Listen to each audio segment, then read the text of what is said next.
بعض لوگ کہتے ہیں کہ مولانا صاحب کوئی ایسا تعویذ دیجئے، کوئی ایسا عمل دیجئے کہ ہمارے سب کام خود بخود ہونے لگے، کوئی رکاوٹ پیدا نہ ہو، ہر کسی کی دل میں میرے لیے ہمدردی ہو، کوئی میرے لیے دل میں بغض نہ رکھے، میرا کاروباری شراکت دار ہے، میری بیوی ہے، میرے بچے ہیں، میرے رشتہ دار ہیں، میں کسی سے کوئی معاملات کروں تو وہ معاملات سدھر جائیں، وہ ٹھیک ہو جائیں، کوئی رکاوٹ نہ ہو، تو یاد رکھے آج میں آپ کو اعلی دین کا چراغ دے رہا ہوں۔ کیا دے رہا ہوں؟ اعلی دین کا چراغ دے رہا ہوں، اس عمل کو اپنائیں، انشاءاللہ آپ کے سارے کام خود بخود سیدھے ہوتے چلے جائیں گے۔ اللہم صلی علی محمد وعلی آلہ وبارک وسلم۔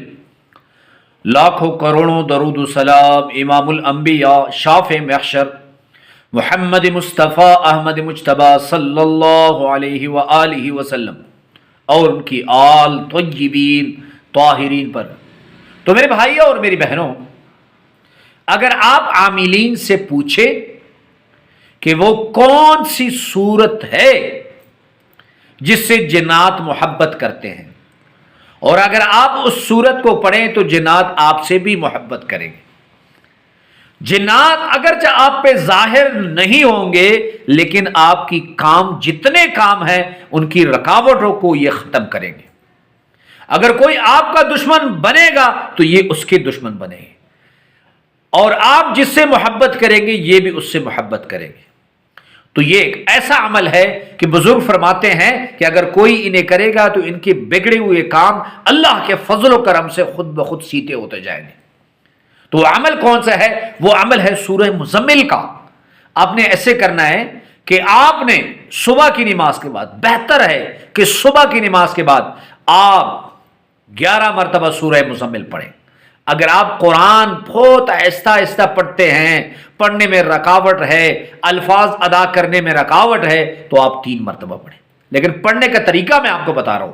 آپ نے ایسے کرنا ہے کہ آپ نے سورہ مزمل پڑھنی ہے۔ جب آپ اس آیت پہ پہنچے، بسم اللہ الرحمن الرحیم، رب المشرق والمغرب لا الہ الا هو فاتخذہ وکیلا، اس کو آپ 3 مرتبہ پڑھیں، پھر آگے بڑھ جائیں۔ اور اس کے بعد جب اس آیت تک آپ پہنچے، اس ٹکڑے کو 3 مرتبہ پڑھنا ہے، بسم اللہ الرحمن الرحیم واللہ یقدر اللیل والنہار، اس کو کتنے مرتبہ پڑھنا ہے؟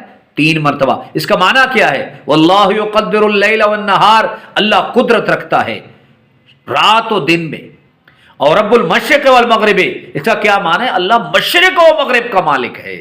تو اس کو آپ نے صبح پڑھنا ہے 3 مرتبہ، اور پھر سارا دن آپ نے کیا کرنا ہے؟ سارا دن آپ نے اس سورت کے ساتھ خود کو جڑا رکھنا ہے۔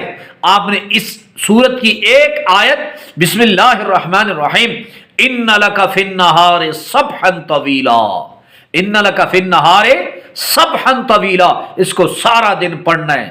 بسم اللہ پڑھ کے پڑھتے جائیں۔ کسی نے آپ کو کہا کہ السلام علیکم، آپ کہیں وعلیکم السلام، پھر بسم اللہ پڑھ کے پڑھتے جائیں، ان لک فی النہار سبحا طویلا، پڑھتے جائیں، انشاءاللہ سارے بگڑے کام بنیں گے، اور جو آپ سے دشمنی کرے گا ذلیل ہوگا، اور جو آپ کو خوفزدہ کرنے کی کوشش کرے گا، آپ کے بچوں کو خوفزدہ کرنے کی کوشش کرے گا، وہ بھی ذلیل ہوگا۔ الحمدللہ ثم الحمدللہ، میرے معمول میں یہ عمل شامل ہے۔ اللہ ہم سب کا حامی و ناصر ہو۔ وآخر دعوانا ان الحمدللہ رب العالمین۔